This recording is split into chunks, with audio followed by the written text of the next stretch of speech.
September 2023 has been a pretty busy month for me, but today I wanted to sit down and share some of the games I played with all of you. Now, I do have several dedicated videos on most of the things I'm going to be covering here, so if after watching this video you want to dive into the topic further, check the description, there may very well be a video about it. Every month, I tend to play quite a few games. Sometimes it's big AAA titles, other times it's small indie games that almost no one's ever heard of. And for a lot of these, I do cover them in my content, either here on my main channel or over on my second channel. But sometimes that's not the case, and so I'm going to try doing that in a little bit more of a comprehensive way. By doing the what I played in for a given month, at least for the next couple months, see how it goes, where I cover all the games I played, even if it's something very minor, or even if it's something I didn't make content on. And if there's a game that you want to see me try, feel free to suggest it down below, then get subscribed, cause otherwise you might miss the upload when I do talk about it in the future. Maybe leave a like while you're down there. But for now, let's get into the games that I played in September 2023. I started the month in Path of Exile, Trial of the Ancestors. I've played PoE on and off for all of September, but I mostly played it at the very start and very end of the month, kinda taking a break in the middle. On one hand, I spent some time double corrupting, I made a very fun new build that works with most spells in the game, and I took some time to learn more about the Trial of the Ancestors mechanic. Personally, I find Trial of the Ancestors to be really cool. There are definitely some balance issues. For example, on my second character, I have to regrind all the ranking, and that's no fun. I'd certainly like to see an account-bound ranking system, and there's a couple other things like clicking totems could be just a little bit cleaner, maybe have a button to automatically do it when you get near them. Overall though, for an out-of-map mechanic, it's quite cool, and I'm happy to play the game. Though I think at this point I've done almost everything that I'm going to, so in October I won't be doing too much Path of Exile. Though, if you want to know more about my build, I've got a couple of videos on that coming up soon that should release over the next 2 weeks. And then about a week into September, 2 games released at the same time: Torchlight Infinite's City of Aeterna Season, and Last Epoch's Runes of Power. I couldn't play both at once since I haven't mastered human cloning yet, so I started with Torchlight Infinite, beginning with a Gemma Sentry build. And then, after a little bit of gameplay, I transitioned over to a Thea cast-while channeling for maximum one-button gaming. Overall, I really like the City of Aeterna, and I think that XD has done an excellent job of overhauling the crafting system. To be honest, most of the game feels like it's in a much better place than it was in Season 3. That said, there are a couple complaints I have with the city itself that sometimes makes it frustrating. For example, one of the mechanics is you sit in a white circle until the second circle fills, and it's really hard if you're playing a cast-while channeling build. Hopefully in the future the circle will be made just a little bit larger for ease of use. I'd also love it if the soul candles are tradable in the future or removed entirely, because I don't think they add that much to the game, and for the city map to be revealed immediately when you enter it. But that aside, it's really cool to put a city together. I have fun placing all the tiles and usually getting quite a bit more greedy than I should, picking the 4-tile option instead of a 6-tile option. Plus, the Lone King of Aeterna, the seasonal boss, is actually really good. He telegraphs his moveset pretty well, and I even got NA server first for Gemma Flame of Pleasure. That was of course on the Sentry build, where I abused snapshotting mechanics. I do have a build guide for that, but if you're going to play it, I suggest playing it now rather than later, because I kind of suspect that an abuse of mechanics, like snapshotting your sentries for a bunch of temporary damage modifiers and crit cap, may not stay around in future seasons. It's not the most broken thing ever to exist in Torchlight Infinite's history, but it's probably not the healthiest either, so I won't exactly be sad to see it go. And after that, I jumped back into Last Epoch and tried the Runemaster. Now at this point, I thought I was going to be making a Runic Invocation build, because Runic Invocation is the 40 skills in one that's kind of Runemaster's whole deal. And then I realized that Runemaster is an incredibly complex and well-designed class, and that Frostclaw Ignite is great. Firewall, or Frostwall, depending on how you spec it out, is excellent, and Glyph of Dominion is also great. In other words, he has some of the best skills offered for any class in Last Epoch, and so I ended up not using Runic Invocation at all because so many of his other skills were just so excellent. So if you haven't played Last Epoch for a while, now could be the perfect time to jump back in and try the Runemaster. It's easily the best class in the game, it's really, really fun, super fluid to play, and You can even make both low-life and non-low-life ward builds work, which I don't think that's really been a thing before. Sure, there are some niche Spellblade setups, some niche Rogue setups, but it's so darn easy now, and that feels super awesome to me. The only thing I would advise is, if you're going to make a Runemaster, don't make the mistake that I did.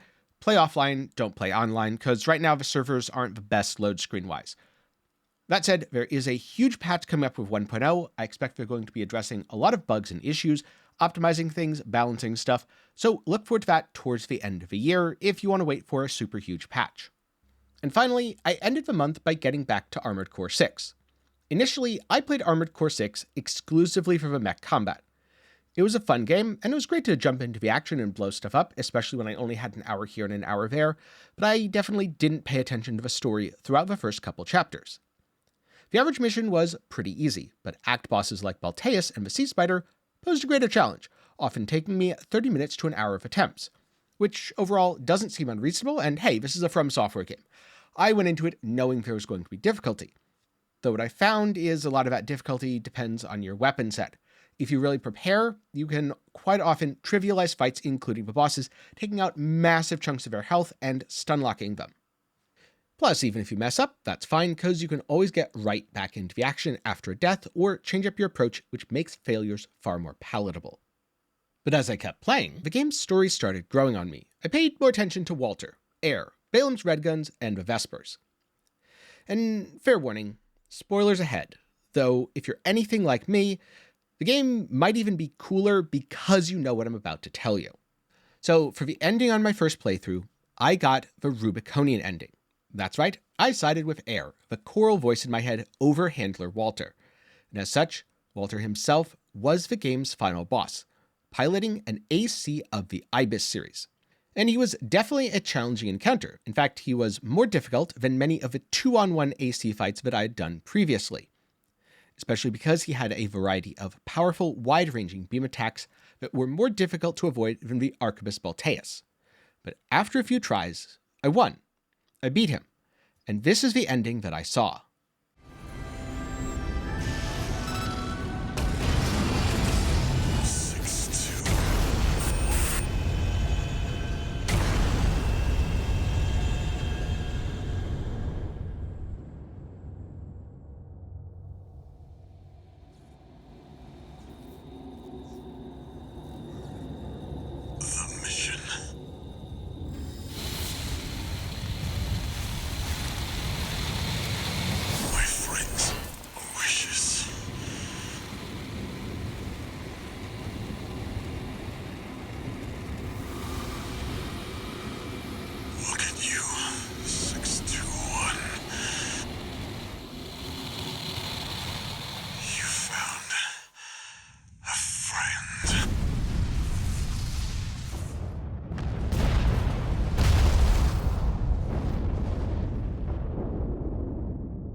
Raven. One day, humanity and Coral will thrive together. You kept our potential safe.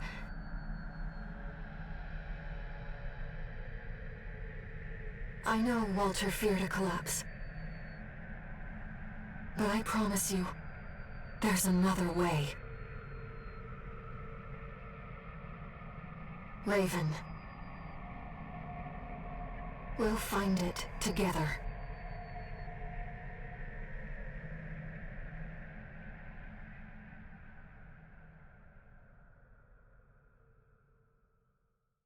And in that moment I realized something. There was an immense loneliness to Walter. He couldn't trust any of the AC pilots he was working with, and he couldn't trust anyone else with his secret, the fires of Ibis and the destruction of the Coral. In that moment, Walter became, well, less of a creepy, scary puppet master, and more human.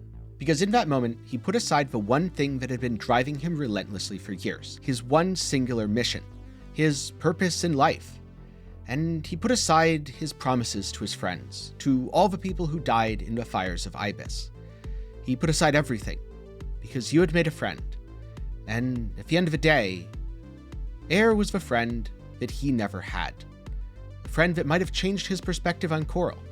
A friend that might change all of humanity's perspective on Coral. That in his failure, humanity had scored a victory. Coral was no longer some energy source to be exploited and some unknown disaster waiting to happen. It was a life form. It was a friend. And so that brought my first playthrough of Armored Core 6 to an end. It immediately began my second playthrough of Armored Core 6 on New Game Plus because I wanted to see the other ending, where, as a note, I plan to side with Walter, because he needs a friend too, and I'm really curious what happens if you burn the Coral. With that said, I'm curious. What games have you been playing in September, and what amazing titles did I miss out on? Be sure to leave some of those down in the comments below. Now, if you're looking for something else to watch, I'll link to both my livestream and video on the Double Corruption Gambles in Path of Exile, the Torchlight Infinite build that I did on the Century Snapshotting, and some of my early thoughts in Armored Core 6 when I encountered and defeated the Balteus fight. Hopefully at least one of those is to your interest. Oh, and also the Frostclog Knight Runemaster that I played, I almost forgot that, because September's been pretty action-packed for me. Links to all of those will be up in the card and down in the description below. And of course, before I go, a special thanks to my patrons and channel members for continued support. For as low as $1 a month, you can help make videos just like this one possible. But those are the games that I played in September 2023. I know October is a spooky month, but I'm not really a fan of horror games, so we'll see what I end up playing. I kinda doubt horror is gonna be among it, but you never know. With that said, thanks for watching, and I'll see you again sometime soon.